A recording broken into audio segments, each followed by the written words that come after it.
So Tinubu issues warning following calls for Russian intervention in Nigeria. Exactly. So it is obvious that some elements in the north are beginning to align with Niger Republic and Burkina Faso's views, which actually almost all the countries in West Africa are looking for.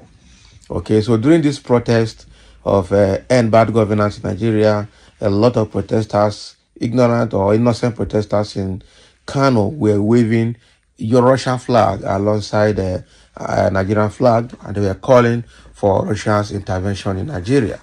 So based on that, Tinubu, as part of his 7 a.m. speech on Sunday morning, has warned those involved in the call for Russia to intervene in Nigeria. Let's dive into the details a bit. President Bola Tinubu has warned protesters against allowing themselves to be used by enemies of democracy to topple his government. The president gave the warning in a nationwide broadcast on Sunday. So the president's warning comes after protesters in Kano waved Russian flags and called for Russian intervention in Nigeria.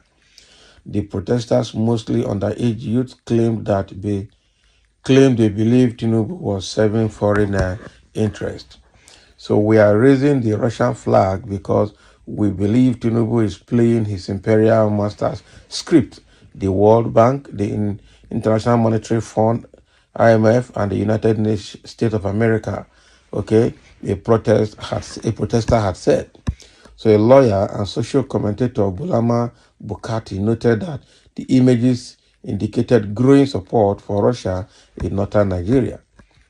Okay, so Russia has been linked to coup d'etats in West African countries, including Mali, Burkina Faso, and Niger Republic. Although Tinubu did not mention Russia in his speech, he appealed against promoting unconstitutional agenda.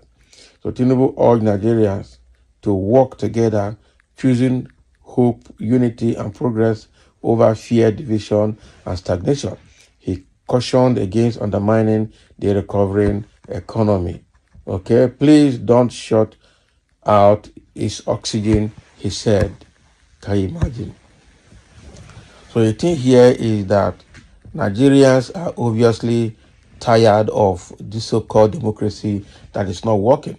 But again, calling for Russia to take over, Russians are communist nations and they are more dictatorial than democratic nations. That is the truth about the communist countries. Russia, China, Korea, Singapore, Japan, all of those Asian countries are communist countries. And communist countries, their government is very, very hereditary, very, very authoritarian or aristocratic, whatever. They are very, very dictatorial with zero tolerance for anything at all, for human rights and so many things. So with the way it is, I just pray that we don't slide into something that is more serious than democracy. But I don't blame anybody calling for Russia's intervention because democracy has failed us in Nigeria.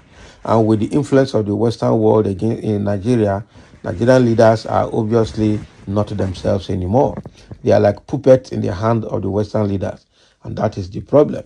So whatever they are doing, the Western leaders are dictating it. And that is very bad. That is very bad. So I'm sure those people that were waving Russian flag in Kano during the protest, they say they are underage. If they are underage, it means that they have sponsors, they have people that give them the flag to go and wave. That is it. And that is a sign that there could be someone that is working underground. History has also shown that most coup that took place in Nigeria started from Kano State. So Kano is a very pivotal state when it comes to changing the status of the country right from after independence. So for them to wave that flag and they are saying that they are underage, it means that they have sponsors, they have people who are working underground, who have just sent the first signal to warn Nigerian government that, look, Nigeria is at the verge of losing its democracy, and if it can start taking, they will aid it to lose it. This one bad, though. I'm telling you.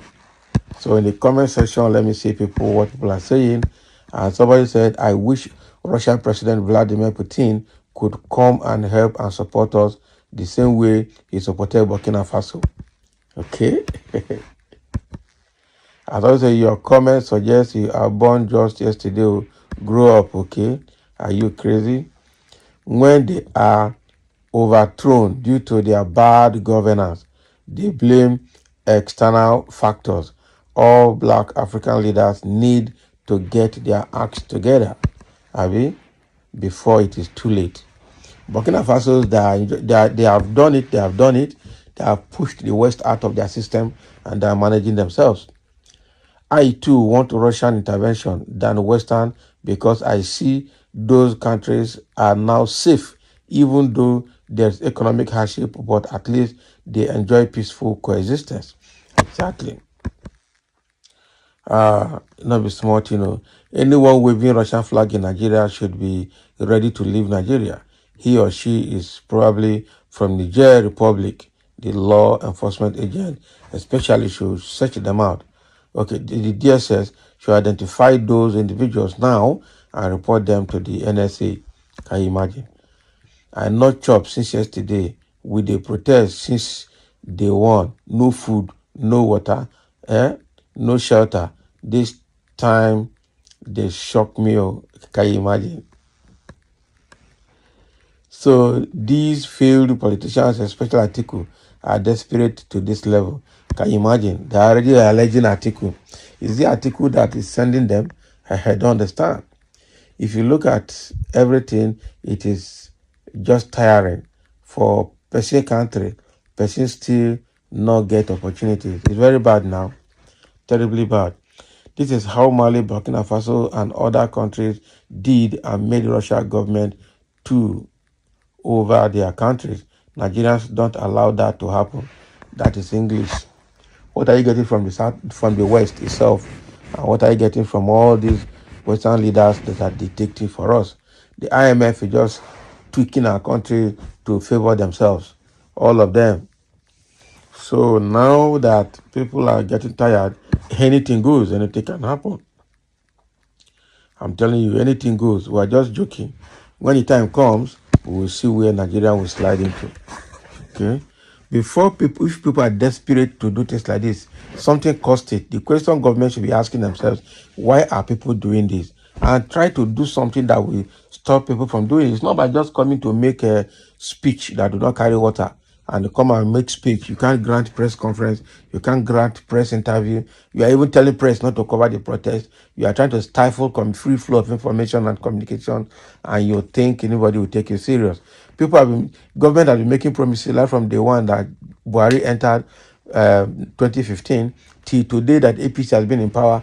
They have been making promises, nothing has happened.